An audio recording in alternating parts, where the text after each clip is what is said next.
I'm going to start this video off by taking my pill. This is Dovato.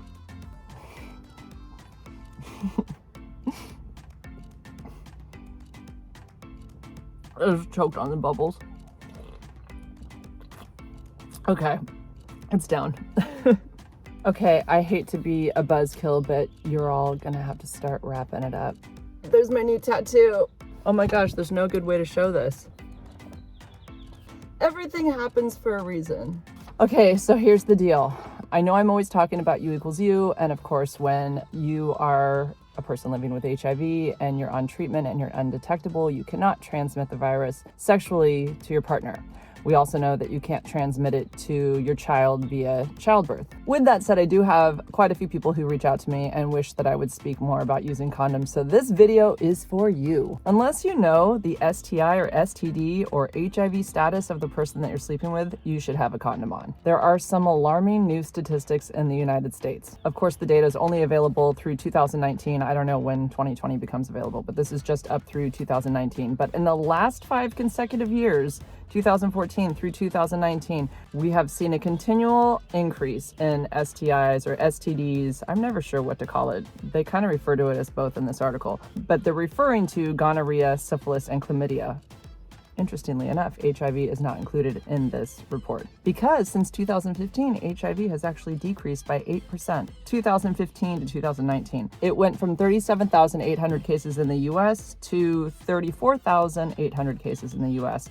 By 2019. So that's a decrease of 3,000 cases or 8%. But let me note, HIV diagnoses are not evenly distributed across states and regions. The highest rates of new diagnoses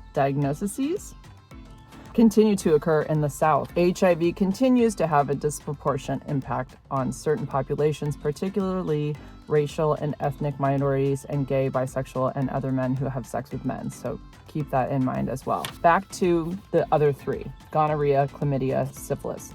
Chlamydia, gonorrhea, syphilis, however you want to order it. So there's been an increase. Let me just break down each one. First of all, I'm not sure you all know this. You can get all 3 of those in your mouth orally. So they're transmitted or spread vaginally, anally, and orally, all 3 of them. We'll start with chlamydia. So chlamydia is a curable infection. Oh, let me go back a second. But this is an article that was sent to me by the AAA, which is the ADAP Advocacy Association, which I'm on the board of. So it's the AIDS Drug Assistance Program Advocacy Association. Okay, so they send me emails quite often. And this was one that was written by a licensed clinical social work associate. His name is Jonathan Penna, and the article is titled CDC Reports Record-Breaking CDC Cases. Okay, so back to chlamydia. Chlamydia is a curable infection, but it can be spread through vaginal, oral, and anal sex with an infected person. So listen up, states like New York, Illinois, North Carolina, Georgia, Alabama, Alaska, Louisiana, Mississippi, South Carolina, and New Mexico ranked in the top 10 with the highest cases of chlamydia. New Hampshire has the lowest total cases in 2019. Okay, moving on, gonorrhea. Gonorrhea cases were the highest in, are you ready? Mississippi, South Carolina, Alaska, Alabama, Oklahoma, Louisiana, Missouri, South Dakota, North Carolina, Tennessee. Much like chlamydia, gonorrhea is a common STD and spread in the exact same way. However, there are some important factors that set it apart. First, young people ages 15 to 24 years are being infected, and like other infections, this can present complications for a pregnant mother as she can pass the infection to her child through the birthing process.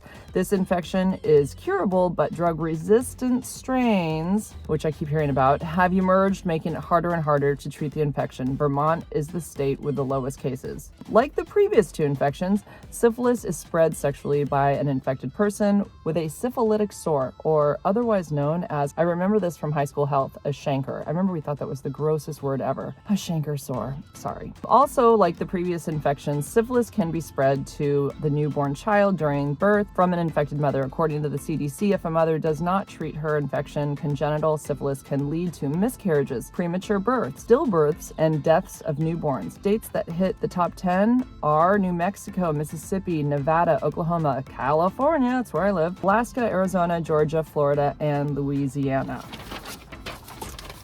Did I say quote in the beginning of this? But just know I am reading this from this article. This is a continuation in the article, kind of who this is affecting most as far as groups.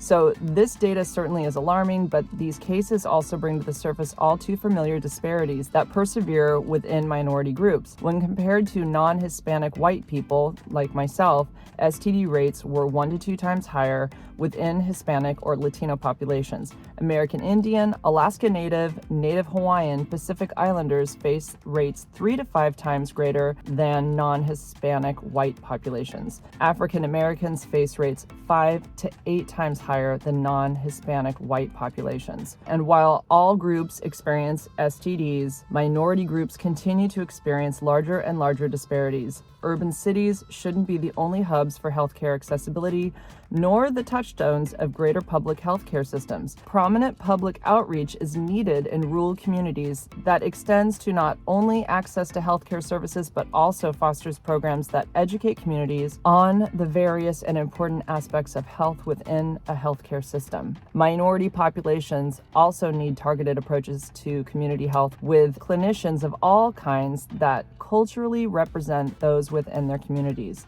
Representation matters because community members are more likely to seek services if there is an understanding that their healthcare system has clinicians and programs that understand their culture and thus can guide them towards a goal that addresses their specific needs. In conclusion, and I quote, "These consecutive rising rates of STDs don't need to become an expected yearly occurrence. While more work needs to be done on a macro level to bridge healthcare disparities, people living with HIV and AIDS can still rise to meet the importance of their personal health.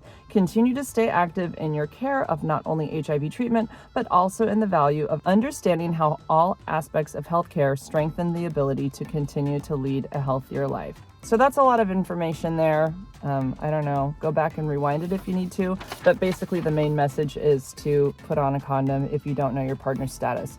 And also to be getting checked regularly if you're having condomless sex. Some of them lay very silently, mostly in men. And then of course, the spreading of these bacterias will continue. These are bacterias, by the way, not viruses. HIV is a virus, herpes is a virus. Those three are all bacterias. They are treated with antibiotics, but like they said in the article, there are new strains that are becoming resistant to antibiotics. And that's kind of scary. Okay, guys, that's it. I just wanted to do a quick wrap on why you should put a condom on. And then I can always refer people to this video every time they say, "Jennifer, you never talk about putting condoms on." Well, here, now I did a video all about putting a condom on. So please wear your condom. Benny!